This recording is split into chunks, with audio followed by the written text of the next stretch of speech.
Well, hi and welcome to Two Wheels Better from the home of Ducati, not in Bologna, Italy, but in Northampton, or just outside it. And I'm sitting astride the new ST2, a big departure for Ducati. It's silver for one thing, not traditional red, but it's a touring bike, nice fairing and panniers. Let's have a quick look round. Here's a first for Ducati, decent mirrors. You can see more than your elbows on these, you can see what's behind, which is a pleasant change.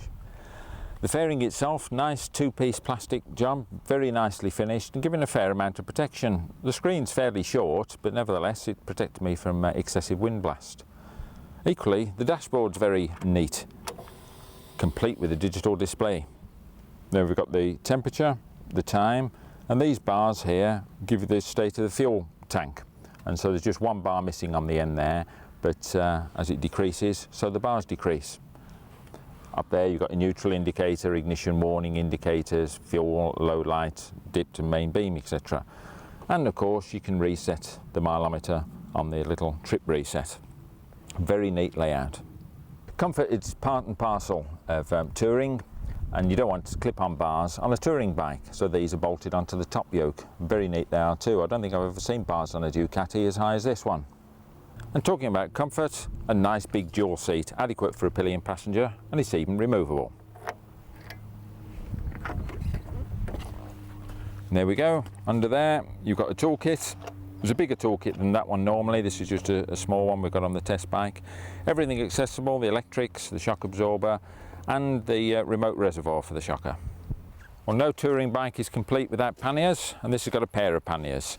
Easy to remove and equally easy to open. They are fully lockable, so you just turn the key and with a bit of luck, push the catch. There we are. Retainers there to stop all your luggage spilling out on the side of the autostrada or autobahn or even motorway.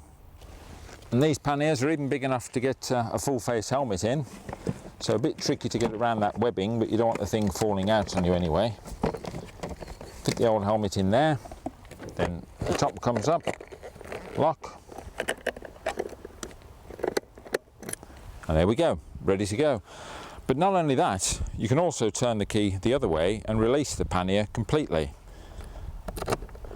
And this is what you do. Lift up this plate at the back. That's it, the pannier's off, and away you go. And surprise, surprise, another first for Ducati. Well, not first, but first for a while. It's even got a centre stand. It's easy to operate too. Just take it off the prop stand. It's got a side lever on here, which you can grab hold of, a decent foot pad on the centre stand down, good old tug, and away it goes. Easy. Think of Ducati, and even if you don't think of Foggy, I'll bet you'll think of Focus sports bikes. Well, get your thinking caps on, because this is the Sport Turismo, or ST2 as it is more mundanely called. A bike for touring with, would you believe, pillion and luggage aboard. Plus, I've been out on the ST2, very impressive bike, and I really did like it. But tell me, what was the thinking behind the ST2? How did it come about? ST2 stands for Sport Turismo, and Ducati were looking to create a machine which gives you the best of both worlds. Long distance traveling, but at the same time retaining its sporting characteristics. And this is a model we didn't have before. We had many different sports bikes, but which performed very well, but somewhat were uncomfortable to do long distances on. And ST2 was created to do exactly that. And if you look at it, when you remove the panniers, you can raise the silencers to lean it a bit over more. And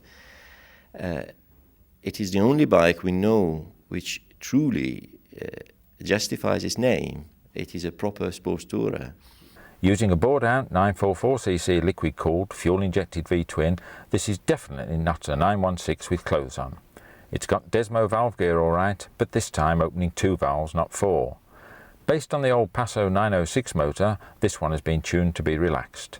Producing 79 brake horse when spinning at 8,500 revs underlines its smooth, if not massive, power delivery, especially in the very usable rev range of between 5 to 7,000 revs. Here it's all torque, a sort of wind up and go. In fact, it pulls cleanly from only 3,000 revs in top, very un-Ducati-like. What is Ducati-like though, is a very crisp and light 6-speed gearbox making the very best of this particular Bologna V. The steel trellis frame is instantly recognisable as Ducati and lives up to its well-earned reputation.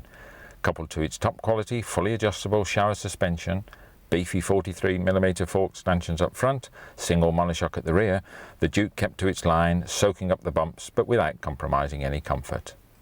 Brakes are well up to the job too. Brembo 4-pot squeezing twin 320mm discs up front and a single Brembo setup at the rear, needless to say, had no trouble at all in stopping the plot.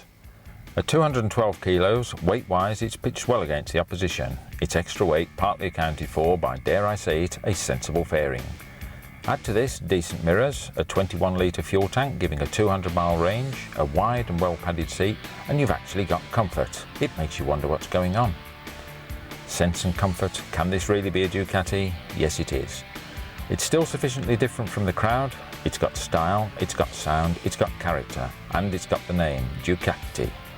At £8,900 with a 2-year unlimited mileage warranty, it's even got value for money.